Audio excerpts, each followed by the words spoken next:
That was a bit of a thing, wasn't it? All right. I'm Tracy Farr. Kia ora koutou. I'm a writer. And a recovering scientist. I can use a microphone. I'm here at short notice. I'm not in your program. I'm the ring-in. And for context, and in case you're wondering how one finds a ring-in with less than 24 hours notice, I am married to the president of the New Zealand Association of Scientists. I believe technically that makes me the first lady of the New Zealand Association of Scientists, so you may call me Flonzus, I think, or Your Highness will do. That's fine. I'm not sure I can fit my notes here. They're going to slide off. Let's see, because I do have notes, because I only sorted my talk out this morning. I'm going to talk to you about, I'm going to walk you through my brilliant career in writing and science. And I'm going to start with Stella Miles Franklin's novel, My Brilliant Career, and she's given me the title of my talk. This novel is an Australian classic. It was published in 1901, and it's the story of a young woman, Sibylla, who dreams of becoming a writer. Sorry, it's really awkward. I hate reading notes, but needs must. I was in my final year of high school in 1979 when this film adaptation came out. I don't know how popular it was here in New Zealand, but in Australia it was absolutely huge. I think I was equally in love with Judy Davis and with Sam Neill, the two young lead actors, and who could resist having a cup of tea or a pillow fight with a young Sam Neill, eh? I mean, like Judy Davis's Sibylla in the film, as a teenager I was a keen reader and writer. I was solitary, I was proud and willful and not very nice to be around a lot of the time. And I was determined to have a career.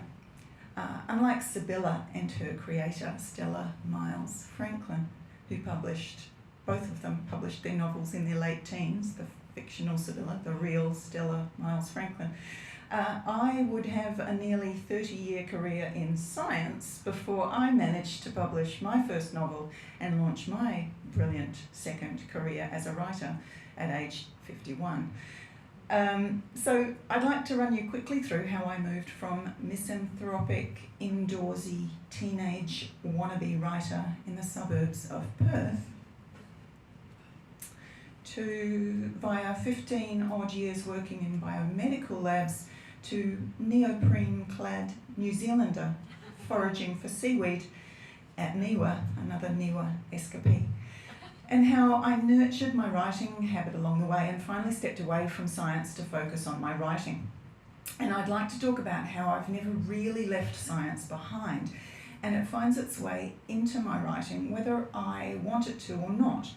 And I'll also talk about the strange and delightful ways that fact and fiction blur, and how I often seem to make a space for myself in fiction at the boundary between fact and fiction.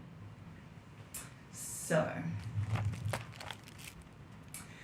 let me give you a quick romp through my education and employment, as fabulous and brilliant as it is. My brilliant career in science from around 1980, when I started a science degree out of high school, to 2011.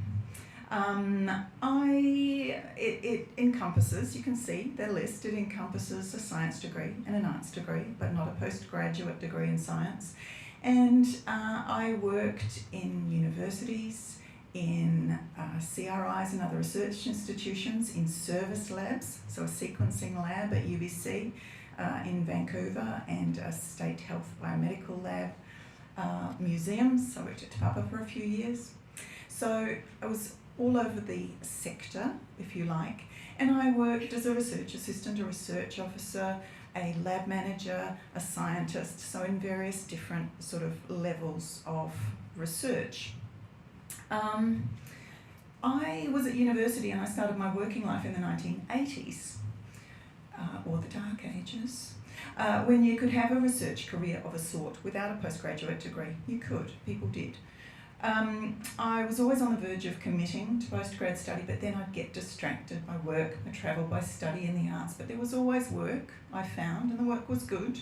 And I was a details person, a project person, and never that big picture, kind of broad scope person. I had success of a sort. I headed projects. I worked for the last half dozen or so years in science as a scientist. If you look at my profile in ResearchGate, I've got 3 dozen peer-reviewed papers and an H index of 19. But in 2011, I hit the wall. Without a doctorate, I found that I had all the responsibility, applying for funding and heading projects and so on. But outside my own very, very supportive and encouraging science team, I lacked authority or recognition or the ability to go any further. And while I was working really hard in science, I was finding it challenging to make the time for my writing. I decided that on balance, science was taking too much from me and no longer giving me enough back in return. So it wasn't so much that my career went bung, which was the title, My Career Goes Bung was the title of another Miles Franklin novel. It was more that I pulled the bung out of the boat of my science career, and then I also jumped ship to make sure I get away. So, because alongside the science, for me, there was always the arts. Though I started to write fiction earlier, my first short story wasn't published until 1998, when I was 35. And that was followed by 10 years of kind of low-level success, writing short stories, starting and abandoning novels, until in 2008 I was awarded a writing residency in Australia, and I started writing in earnest what would become my first novel, The Life and Loves of Lena Gaunt, which was published in Australia and New Zealand in 2013. And that novel would go on to be shortlisted for a number of awards in Australia, and ties into title of talk. It was longlisted for what's usually called Australia's most prestigious literary award, the Miles Franklin Literary Award in 2014. And it was published in the US and UK in 2016. That's the middle edition there. And I built on that success, and I drew on my experience in writing science funding applications to successfully apply for Creative New Zealand Arts funding in 2014-15, which enabled me to take leave from my day job at Royal Society Te Aoparangi, and finish my second novel, The Hope Fault, which came out a couple of months ago. And I've just found out that I was successful again getting Creative New Zealand funding this year for 2017-18 to work on the first draft of my next novel. So over the last 2 or 3 years or so particularly, I've been able to shift my focus and my time and energy more and more to writing, including the business of writing and supporting my writing career, and less and less on a day job. So I'd like to spend the rest of my talk talking about my new career as a writer, and just touch on some of the ways that my background in science leaks into that and sort of colours it and flavours it, and you could say taints it. It seems to me ineradicable and inescapable. I introduced myself in my title slide as a recovering scientist, which is a phrase I like to use. It seems to me that you can never really leave science behind once you have it as a habit. It's a bit like an addiction, in the sense that you're never an ex-addict, you're a recovering addict. And I feel a bit the same way about science. There's always the chance that I might fall off the wagon and slip back into old habits.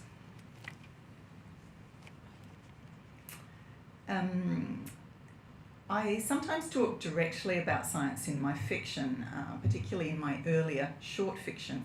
And I wrote about this in an essay that was published in 2015 called Do You See What I See?, which was in a collection of essays by Australian women writers responding to The Colour Purple.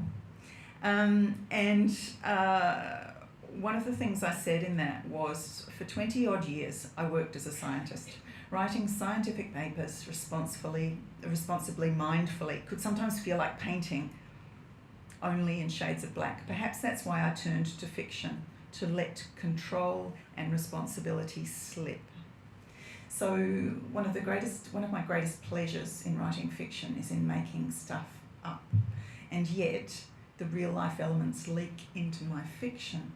So as I went on to say in that essay, I was talking about a short story of mine called The Blind Astronomer. The nameless first-person narrator of my short story, The Blind Astronomer, is not me, although she is like me in some aspects. She works as a scientist, as I did when I wrote the story. Her aunt, like mine, is an artist, and so on. And then I went on to say again about that short story. The 2-day hangover was mine in real life, but the real life conference in the Northern Hemisphere summer of 1993 had plant biology, not astronomy, as its subject, and home for me then was Vancouver, not the New Zealand of the story, and so on. Now, I raise this because, as I said, one of my greatest pleasures in writing fiction is making stuff up. But I seem to... my fiction is often received as fact, and a case in point was this story, The Blind Astronomer. I go on to describe in that essay how my story was cited in an essay as fact, in a scientific paper as fact. So in the 2010 paper E-Accessible Astronomy Resources, which was about making databases and other online resources more accessible for physically challenged, their words, astronomers, the paper discussed results from a study carried out at the University of Helsinki and concluded with this paragraph quoting my fiction as fact. You can read the quote there, but we cannot expect that she or he is willing to give up practicing science. In her essay, The Blind Astronomer, Farr, 2002, the New Zealand astronomer, Tracy Farr, eloquently describes the changes brought by the gradual loss of her vision. With a different approach to looking at the research data, she can continue to access the universe. And it goes on to quote a big long paragraph from my story as essay. So I was kind of delighted when I found that. It was it gave me quite a thrill. But it seems to be the response that my fiction gets. No matter my purple prose motivation to turn my back on responsibility of writing science, my fiction seems to very often be read as if I'm writing the truth, or from life, or biography, or memoir, even when I think I'm writing as wildly and fantastically as I can, making up an 80-year-old heroin-smoking theremin player living at Cottesloe Beach in Perth, headlining an electronic music festival that didn't happen. Even when I do that, people still insist that the character must be real and tell me over and over again that they've Googled her and they can't find anything about her, and where can they get some information. I put that response down to the way I construct characters in their fictional world, and the detail, yes, and the responsibility and care with which I do so. And I think that that's grounded in my science. And I do love working at that blurred margin where fact and fiction aren't clearly separate. I know where the fact is, I know how to look it up, I know how to research it, I know how to write about it if I want to and if I have to. But I love to blur that in my fiction. And I actually see it as a reaction against my many years in science. Those years in science where I had to keep it real, where I had to write about what I observed. It's that freeing up in fiction that I love.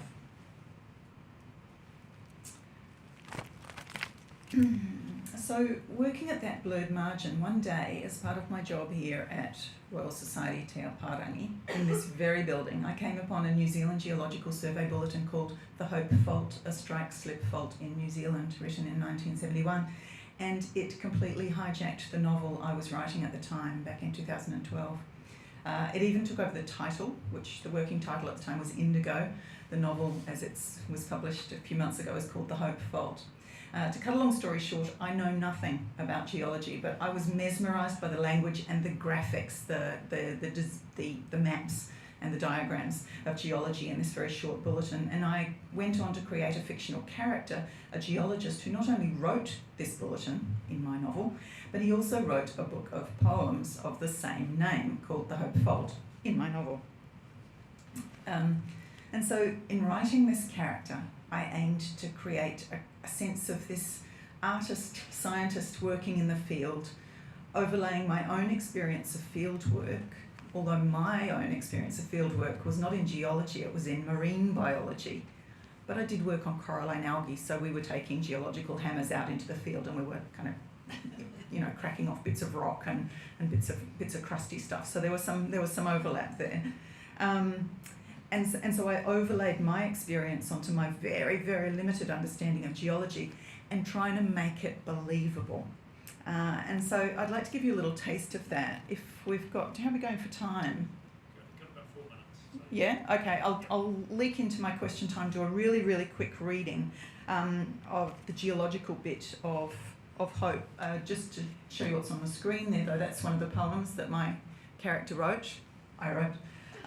That's from the Hope Fault Geological Bulletin. That's a map.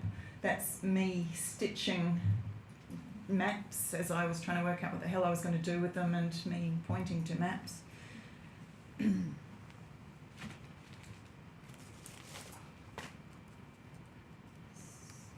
So, this is my imagination of a field geologist who's also a poet. So, very much not the usual suspect, not the usual scientific suspect that we encounter. Or is he? As promised, I write to you from the field to show you my days, the shape of them. Can I share with you the everydayness of it, the sharp edges of it, and the blunt quiddity of it? I use quadrille notebooks to record my field notes. Like all field geologists, I write in pencil, which writes in the rain and never smears, smudges, runs or fades, but which I can erase if I need to. I sharpen my pencils using a knife, snick, snick, snick, the way my father sharpened his pencils. In my notebooks, maps share the pages with columns of figures, with tables with words on the page that might be poems or might be observations, or they might just be words on a page. I draw diagrams and figures, box them in with a border, double, crisscrossed with lines. I speak with my pencil, you could say, as I'm alone much of the day. I make marks on the page, all manner of marks. There's no colour in the marks, though. They're all the silver grey of my HB pencil. Not too hard, not too soft, but just right, like Mama Bear's bed. I work figures using a pencil sharpened to a fine point, hard enough for control but soft enough to give depth and blackness. Graphite softens, allows the pencil to slip across the page as I draw the slips and faults. I letter words on the page on maps, fault and no fault, questioned and unquestioning. I delimit the fault, sketch the land as it lies and as it moves and has moved forever and ever, amen. If another man should map this land in 50 years' time or 100, then shifting land will make it strange, will shift it from this shape I have mapped. That is the way of it. Where one man might see solidity in a landscape and never changing, I see only change, movement, transformation. I see where the land has changed and moved, and I see where it will one day move and change again. Its past and future are there to read in its present. I can read the land. I can move my eyes, my prismatic compass, my hand level, my 100-foot tape across the land, and each day I read it and I write it, marking its edges and ridges with my HB pencil in the ivoire clair pages of my quadrille notebook. The ruling aligns my thoughts, and yet I can disregard the rules, make them a grid for my most abstract thoughts and ideas. There I leave you for today.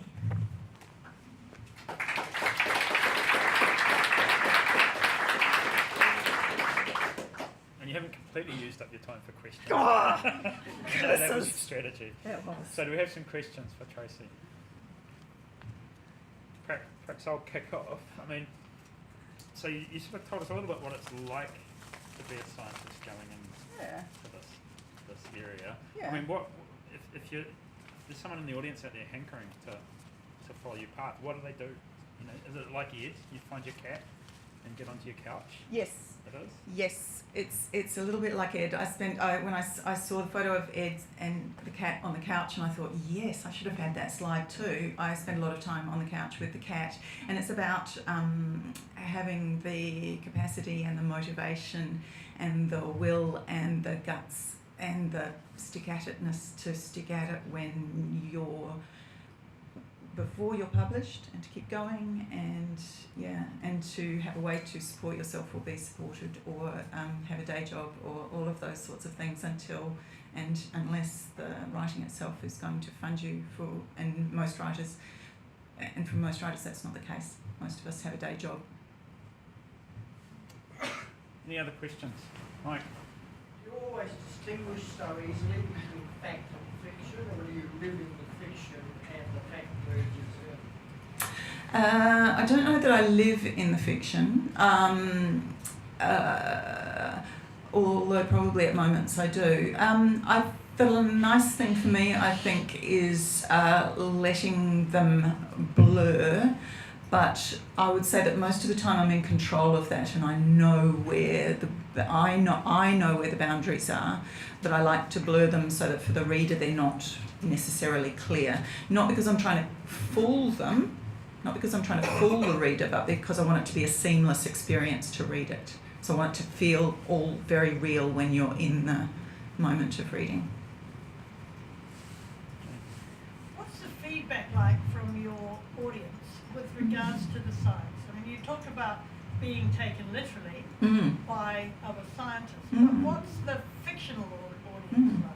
Well, the response to my first novel, The Life and Loss of Lena Gorn, is bizarre. It is people are constantly telling me, or I think it's bizarre. They're constantly telling me that they think that this character is real, and it seems to me an unusual response to a novel. It's clearly a novel, but people are always telling me. I cannot tell you the number of reviews I've read where people talk about it as, it reads like a memoir. And that's wonderful, because I feel as if I've done my job, but it seems like a really strange and interesting response, that it feels so real, and that's constantly the language that people use. I was convinced she was real. I was sure she was real. In fact, the most common response is, I was sure she was real, and I was sure she was real, and I tried to look her up, the character that I've created. But I figured you must have made up that weird instrument that she plays, the theremin. There's one over there, which you will hear later, but so I didn't make that up. And so, again, it's that lovely blurring. I know where the boundaries are, and I feel as if I've done my job because I've blurred those boundaries. Not to a point where it seems to bother most readers, but that they seem to kind of go along for the ride, and One last question. Is there anything you could give us in terms of advice, in terms of making science more real to managers who are not scientists? Ooh. This is a problem we face. The short answer to that is no. There is no advice I can give you on that. I don't have any advice on my lips. No, I can't think of anything. I think that's a perennial problem. One of the interesting things I found when I jumped ship from science was how much I missed hanging out all the time with scientists, and the particular and odd ways that they think and see the world. And seriously, in all seriousness, I really, really miss that. And so I think it is a challenge. All right. Let's thank Tracy again, particularly for her ability to come in at late notice and give us such a fascinating insight into what she does.